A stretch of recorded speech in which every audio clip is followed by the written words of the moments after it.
김훈. 지금 5월의 산들은 새로운 시간의 관능으로 빛난다. 봄산의 연두색 바다에서 피어오르는 수목의 비린내는 신생의 복받침으로 인간의 넋을 흔들어 깨운다. 봄의 산은 새롭고 또 날마다 더욱 새로워서 지나간 시간의 산이 아니다. 봄날 모든 산은 사람들이 처음 보는 산이고 경험되지 않은 산이다. 그리고 이 말은 수사가 아니라 과학이다. 휴일의 서울 북한산이나 관악산은 사람의 산이고 사람의 골짜기다. 봉우리고 능선이고 계곡이고 간해산 전체가 출근길의 만원 지하철 열차 속과 같다. 평일날 아침 저녁으로 땅민 열차 속에서 비벼시던 몸이 휴일이면 산에서 비벼진다. 휴일의 북한산에서는 사람이 없는 코스를 으뜸으로 치고 점심 먹을 자리를 찾을 때도 사람이 없는 곳을 명당으로 여긴다. 사람들이 다들 저도 사람이면서 한사코 사람 없는 자리를 다투다가 사람 없다는 코스로 너도 나도 몰려들어 인산인해를 이루니 가엾은 일이다. 이래저래 비벼지게 마련이다. 산은 적막하지 않으면 산이 아니다. 산의 아름다움은 오직 적막을 바탕으로 해서만 말하여질 수 있다. 서울의 산은 적막하지 않다. 서울의 산은 도심과 가깝고 일상과 있다. 노적봉이나 만경봉 꼭대기에는 어린이들도 올라와서 논다. 휴일의 산이 군중으로 뒤덮이는 인산이라 하더라도 산에는 여전히 적막과 일탈의 유혹이 있다. 삶이 고단하고 세상이 더럽고 마음속에서 먼지가 날릴수록 산의 유혹은 더욱 절박하다. 그 유혹은 흔히 하산길에 깨어져 버리는 몽환이기도 하지만 새로운 삶에 대한 유혹이 없다면 누가 피지땀을 흘리며 2만원 지하철 속 같은 인산을 오르겠는가.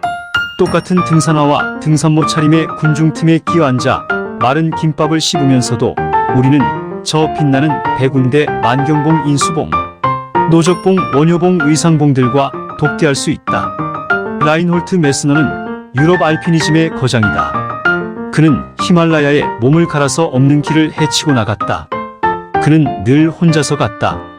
난가파르바트의 8,000m 연봉들을 그는 대원 없이 혼자서 넘어왔다.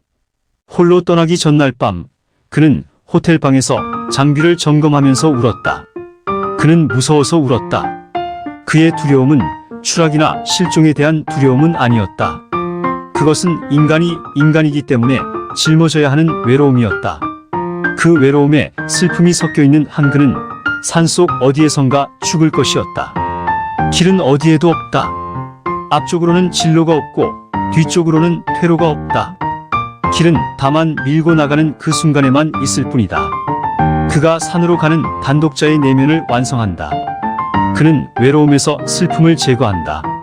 그는 자신의 내면에 외로움의 크고 어두운 산맥을 키워나가는 힘으로 히말라야를 혼자서 넘어가고 난가파르바트 북벽의 일몰을 혼자서 바라본다. 그는 자신과 싸워서 이겨낸 만큼만 나아갈 수 있었고 이길 수 없을 때는 울면서 철수했다. 조선 선비들의 산행은 등산이 아니라 관산이나 유산에 가깝다. 그들은 자신과의 싸움의 방식으로 산에 가지 않았다. 오히려 그들은 자신과 화해하기 위하여 산으로 갔다. 그들은 산 속에서나 글 속에서나 기욤을 사랑하지는 않았다. 고려 중엽의 문신 이인로는 산 너머의 현묘함을 지극히 사랑했던 모양이다. 그는 속세와는 아예 인연을 끊기로 작정을 하고 청학동으로 알려진 유토피아를 찾아서 신선들과 벗하기 위해 지리산으로 갔다. 여러 마리의 소에 짐을 싣고 소를 타고서 개성에서부터 경남 하동군 화계까지 갔다 하니 그의 행장은 가히 장관이었을 터이다. 산속을 여러 날 헤매었지만 그는 청학동을 찾지 못했다. 그로부터 200년이 훨씬 더 지난 뒤 조선 도학의 비조인 김종직과 그의 제자 김일손이 따로따로 지리산에 올랐다. 그들도 청학동을 찾아내지는 못했다. 청학동이 어디인지 알 수 없고 발 디딘 곳이 바로 청학동이라 하더라도 인간이 청학동을 알 수 없다는 것이 그들이 남긴 기록의 요점이다. 산은 유토피아의 몽환으로 인간을 유혹하지만 김종직과 김일손은 끝내 이 세상의 아수라 속에서 쓰러졌다. 김종직은 무오사화 때 부관 참시됐다. 퇴계는 평생을 산이 가까운 고향 마을에서 살았다. 산 가까이 살기 위하여 그는 무려 40여 번의 사직서를 임금에게 보냈다. 퇴계는 안동의 청량산을 즐겨 찾았고 멀리 갈 때는 풍기의 소백산까지 다녔다.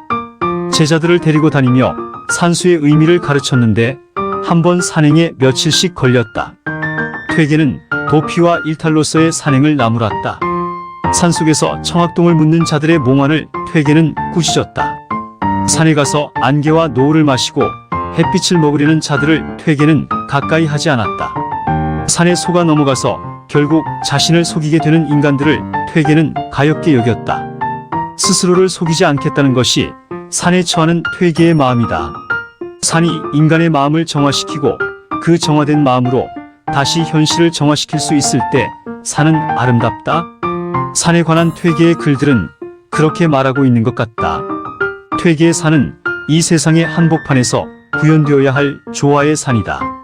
우리는 메스너의 길을 따라서 산에 오를 수도 없고 이인로의 길을 따라서 산에 오를 수도 없다.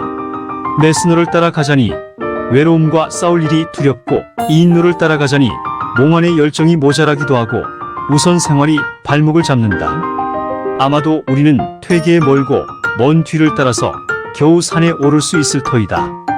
퇴계의 산행은 돌아서서 산과 함께 산을 데리고 마을로 내려오기 위한 산행이고 인간의 마을을 새롭게 하기 위한 산행이다. 마음속으로 산을 품고 내려오려 해도 산은 좀처럼 따라오지 않는다.